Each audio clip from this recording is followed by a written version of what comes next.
Ideme želať. Áno, Sonička, pekný dobrý deň vám želáme. Pekne si to povedala. Želáme vám pekný deň, ale najmä šťastíčko v novom roku. Zdravie vám, vašim deťom, vašim rodičom, vašim starým rodičom.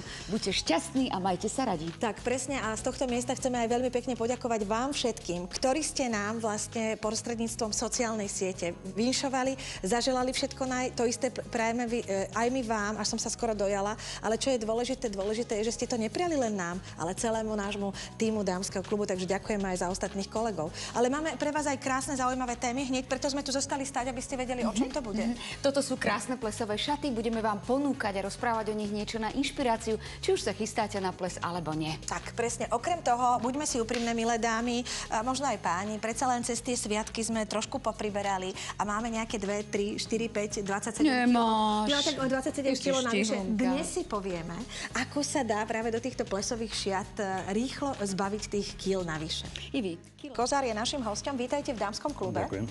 A hneď som sa ho opýtala, čo si myslí o našej pohánkovej polievke a boli ste veľmi zlatí, pretože ste povedali, ak tam nebude zásmažka, môže to byť celkom aj zdravé a dietné. Či? Keď tam nie je tá zásmažka, tak by som to považoval aj za dietné a pohánka ako taká je určite zdravá, takže ako zdravé a dietné jedlo by sa to považovať dalo. A ešte k tomu aj ľahké, ktoré nás zasytí a na druhej strane budeme aj predsa len niečo konzumovať. My sme vás ale pozvali na trošku vážnejšiu tému a na druhej strane aj takú úsmevnú tému, pretože buďme si úprimné, Vianoce nám dali trošku zabrať a máme predplesovou sezónou, chceli by sme byť krásne. Pán doktor nám poradí, akej diety sa chopiť, aby sme sa zbavili niekoľkých kýl. Ale na úvod si povedzme, ktoré tie kýla, respektíve aké množstvo kýl je pre nás reálne, aby sme ich za týždeň schudli. Pretože väčšina z nás začne chudnúť že od pondelka, viete, takže dnes musíme začať, aby sme boli v sobotu krásne. To je už len 6 dní a povedzme si tú váhu. 3 kg sú reálne, alebo 5 kg je reálnych za 6 dní? Ja si myslím, že tie 3 kg sú reálne. Reálne. Už sa mi zdá trochu veľa na tých 6 dní. Dobre, takže sme sa zhodli, že sa budeme venovať 3 kilám a teraz ako na to? Akú dietu odporúčate, čím začať? Takže po období prejedania, ktoré máme za sebou, by sme mali výrazne znížiť energetický príjem potravín, ktoré budeme konzumovať a zvýšiť energetický výdaj. Čiže energetický výdaj si vieme zvýšiť zvýšenou pohybovou aktivitou a ten nižší energetický príjem zase si vieme upraviť príjmom potravy a jej zložením. Ja v príjme potravy preferujem potraviny s vysokým podielom bielkovín, s nízkym podielom tukov a cukrov. Tieto navodia stav v organizme, ktorý umožňuje nástup výrazného úbytku tukových zásob v organizme. To ste povedali fajn, ale tomu som vôbec nerozumela, že vlastne po čom mám teda siahnuť. Povedali ste mi, čo všetko tá strava by mala obsahovať, ale ja chcem byť na vás taká prísnejšia a chcem byť konkrétna. To znamená, ako si mám upraviť jedálniček. Čo sa mi mám jesť 5-krát denne, alebo mám jesť 3-krát denne a čo mám jesť? Takže vám spravím taký vzorový jedálniček, ak dovolíte, veľmi rýchle. Čiže na raňajky si dáte kávu bez cukru, k tomu si dáte pol krabičky cottage síru s jedným plátkom celozrnného chleba. Bez značky budeme hovoriť potom, áno? Áno. Na desiatu si dáte proteínovú tyčinku, na obed si spravíte... Čokoládovú, alebo orieškovú, alebo jablčkovú? Alebo si môžem dať čokoládovo-jablčkovo-orieškovú proteínovú tyčinku? Na príchuti nezáleží, ale záleží od toho, aby v nej neboli zastúpené cukry, aby táto tyčinka bola nízkokalorická. Dobre, takže proteínovú, na ktorej si prečítam, aby mala nízkokalorická, dobre? Áno. Ideme na obed, dámy, teším sa. Obed, kuracie prsia s brokolicou, hej. Na vode alebo grillované, zapečené so sírom? Najlepšie na pare alebo na vode, samozrejme. Bez košky, obloha z listovej zeleniny, z broklice, úhorky. Takže šalát, ako keby taký. Miešaný šalát. Ten šalát môžem si pokvapkať trošku s citrónom, s olivovým olejom? Môžete si ho pokvapkať trošku s citrónom a aj s olivovým olejom. Zvýši to chuť. Dobre, a čo na večeru? Kam ideme na večeru, pán doktor? Na večeru by som vás pozval do steakhouse. Jeden dobrý hovädzí steak. Na noc? Na noc. zasytí vás, nebude vás to lákať večer do chladničky a láhnete si s pocitom plného brucha a do rána už jesť nebudete potrebovať. Nebudeme potrebovať. A ten steak si dať bez prílohy, bez všetkého, už len ako Opäť keby so zeleninovou prílohou. A určite nie 300 gramový, ale skôr tých 100 gramov, aby Stačí toho vám bolo tých 100 menej. gramov. A aj z tých 150 by ste Dobre, mohli ale zjesť. toto ma prestalo baviť tretí deň. Takže prvé 3 dni som to zjedla, mám veľmi dobrý pocit, ale chceme ísť ďalej, takže chcem to trošku niečím obmeniť. Vidíme už, pozor, už vidíme, že nám naozaj čo to z tých centimetroch ubúda a preto sme naspidované, máme z toho obrovskú radosť, ale chceme ísť ďalej. Tak to vám doporučím vydržať, pretože každá Len zmena... tento kolobeh, toto. Len tento kolobeh, ak chcete za tých 6 dní tie 3 kilá, tak preto, aby ste bola pekná v tých šatách na tom plese, tak si musíte niečo aj odoprieť. Dobre, čo mi v tej diete nesmie chýbať? Možno, že som človek, ktorý keď začne trošku dietovať, môže ochorieť, lebo sa cíti možno unavenejšia, predsa len nehovorím, že hladnejšia, ale naraz ten metabolizmus funguje na niečom inom. Čo mi nesmie chýbať? Ja neviem, veľa tekutín, alebo citrónová šťava, drobnosť, ktorú som dovtedy možno mala a naraz sa jej zbavím.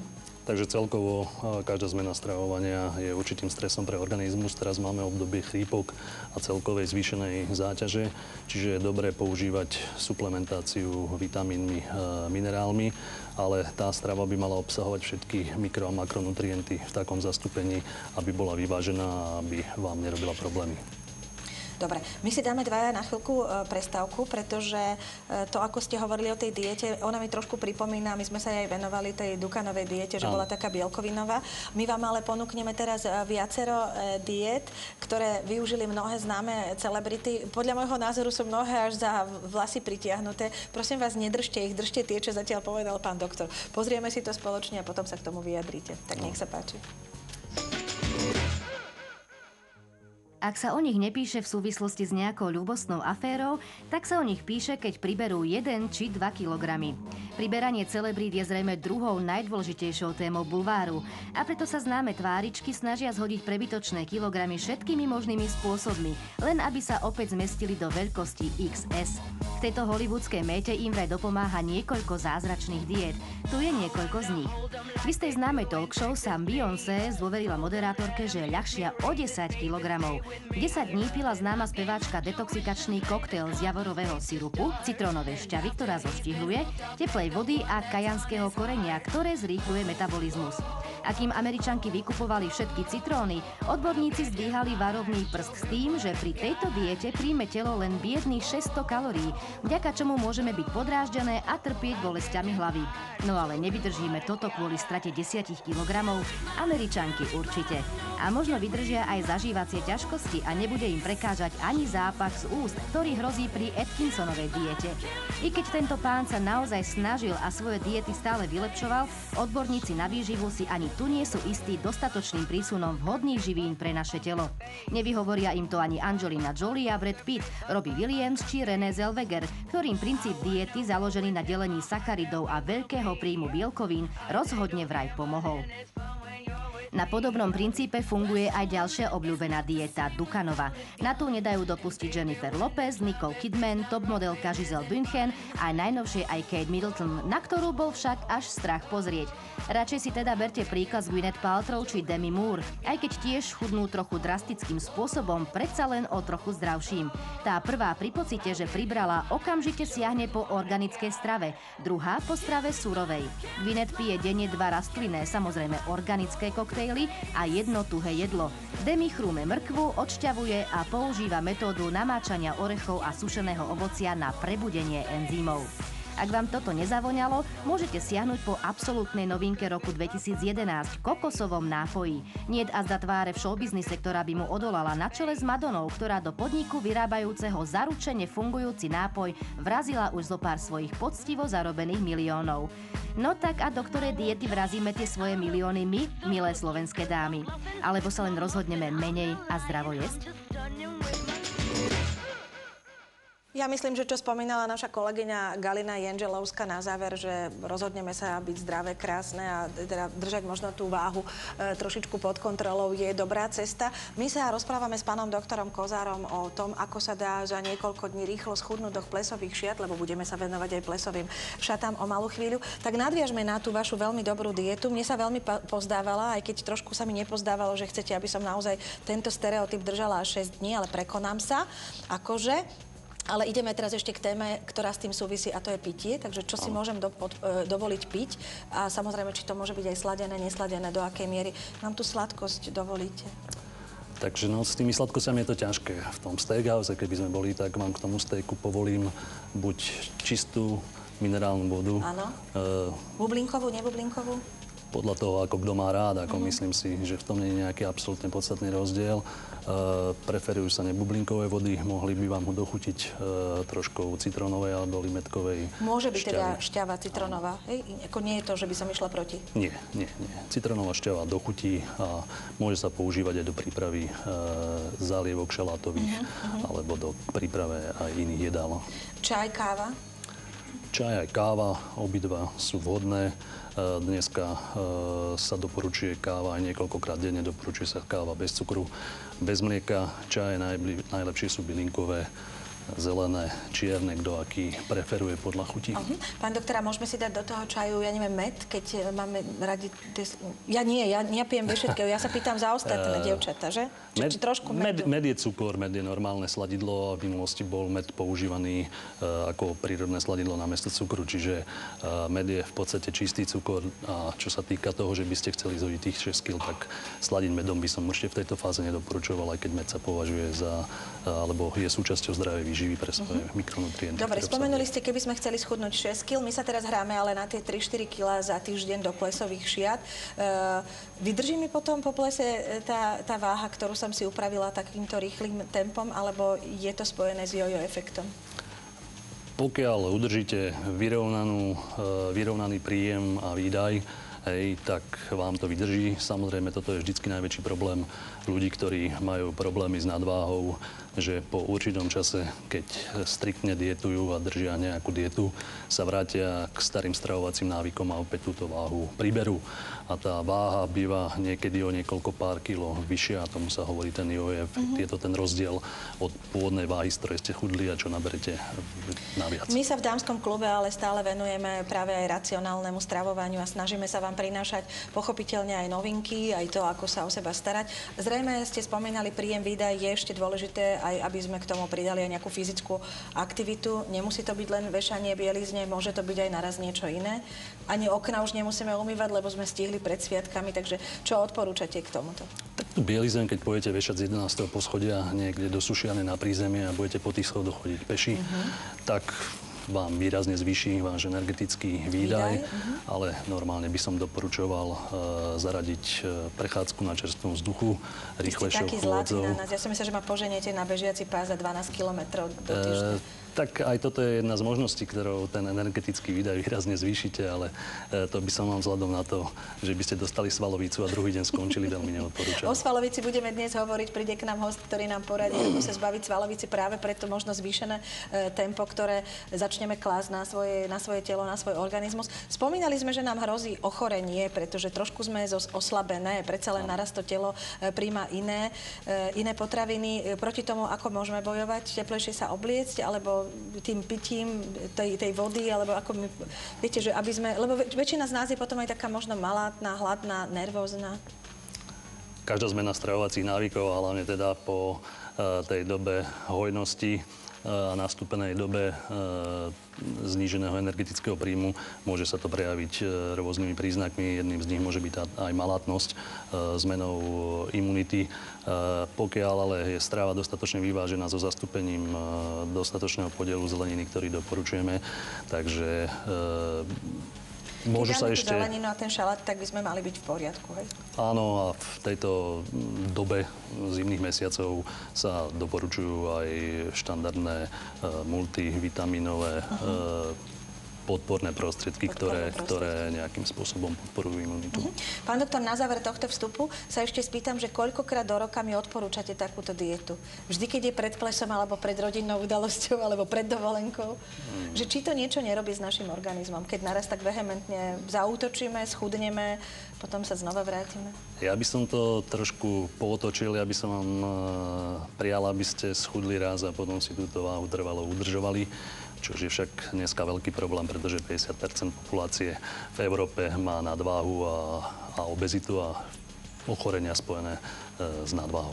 No, buďme si úprimní, žijeme si nás pomerí, máme sa dobre a jeme toho viac ako pred 50 alebo aj 30 rokmi. V každom prípade ste nám dali zatiaľ skvelé tipy, ako My sa tak trošku odrazíme od vás, pretože tam sa rozprávalo o cvičení. Pán doktor, ako je to, koľko percent robí cvičenie a koľko percent strava? Tak ja si myslím, že tých 70-80% je strava a tých 20% je asi cvičenie. Pretože podiel príjmu potravy a výdaja nejakým športom je tak diametrálne odlišný, že by sme museli celý deň veľmi aktívne športovať, aby sme, keď zjeme vysokokalorickú stravu, toto všetko spálili. Takže pozor, pán doktor je dôležitejší, pretože tá strava je najdôležitejšia pri tom chudnutí, ako povedal, tých 70-80%. A keď to teda zvládneme tú stravu, tak potom už len zvládnuť to cvičenie. A keď sa necvičí, tak dá sa schudnúť takisto? Je to pomalšie, alebo viac ochabnuté to telo? Cvičenie ako také je v podstate súčasťou zdravého životného štýlu a my všetkým svojim pacientom doporučujeme primeranú fyzickú aktivitu. Dá sa však zhodiť aj bez stravy, aj keď kolegovia toto neradi, teda bez toho pohybu, aj keď kolegovia toto neradi počúvajú. Proste tá strava naozaj je rozhodujúca. Áno, dá sa schudnúť aj bez pohybu. To viem, dokonca z vlastných skúseností, ale inak potom to telo vyzerá. To schudnutie bez pohybu je také, že človek je ochabnutejší, ako keď cvičí. Áno, samozrejme, človek a telo potrebuje stimuly fyzické na to, aby sa normálne rozvíjalo alebo udržovalo. Preto pohybová aktivita je dôležitá nielen pre svalový aparát, pre chudnutie, ale aj pre trénovanosť kardiovaskulárneho aparátu, ktorý je životne dôležitý. Áno, je to fajn, keď sa cvičí, ale zasa človek sa nemusí úplne zodrieť. Stačí, keď si to tak rozumne nejako... Nemusí sa zodrieť až k tej svalovici. No. Môže, keď tak rozumne cvičí a rozumne je, tak potom by to mohlo byť ideálne. Lenže to rozumne je najťažšie, to vyvážené je najťažšie dosiahnuť. Čo keď uletím z toho dietného režimu, na ktorý som naskočila? Tak v tom prípade ten úlet by mal trvať čo najkratšie a čo najskôr by ste sa mali vrátiť k nejakému zdravému spôsobu stravovania a životnému štýlu. Áno, tak keď chudneme a stane sa, že potom vyprázdnite cez noc celú chladničku, tak ráno zasa pokračovať. No. Pokračovať v tom režime. Nič také hrozné sa nedeje, alebo deje? Tak určite pokazíte a oddialite ten výsledok, ktorý ste od toho očakávali. Ale na druhú stranu, čím skôr sa vrátite, tak zase tým skôr dosiahnete ten vytúžený cieľ. Deje sa najmä to, že keď vyprázdnime tú chladničku, tak ráno tí členovia tej rodiny tam nič nenájdu a potom nás preklínajú. A môžeme si dať občas pohár vína, keď sme na diete? Opäť názory na alkohol sú témou častých diskusí. Všeobecne sa v medicínskych krúhoch doporučuje 2 až 3 deci červeného suchého vína pre muža a 1,5 až 2 deci suchého červeného vína pre ženu. Nie všetci musia so mnou súhlasiť, ale... Tuto moja kolegyňa Ivetka Malachovská sa vytešuje. Áno, ja súhlasím, veľmi súhlasím. U nás je to pravidelne večer, tiež si Počkaj, ale 2,5 deci? Nie, ja si dám len deci a manžel dotiahne tú flašku, hej. Je to takto nejako u nás. Ale a flaška je 7 deci? Áno, 7 deci, ale je to veľmi zdravé vraj aj na kardio, aj na všetko, že na srdie. Určite, Ivy, je to zdravé, ale toto sa môže, keď chudneme? Ale nie denne, no. Vo fáze chudnutia by sa alkohol ako taký mal vylúčiť úplne, pretože alkohol je vysokoenergetický a je to v podstate prázdna energia, ktorú príjmame. Áno, tak teda, keď si dáte ten pohárik, treba vedieť, že má koľko? Biele víno, ja viem, že má tak 70 kalórií deci bieleho vínka. K čomu sa to dá prirovnať? Jeden jogurt, jedno... Tak nám to porovnajte, to je dobré. Jeden jogurt, jedno To ste ma trošku zaskočili, ale nebudem vás zaťažovať. 1 gram alkoholu má asi 7 kalórií. Pán doktor, nechajme to tak, lebo ja zase neviem, čo to je 1 gram alkoholu a neviem, či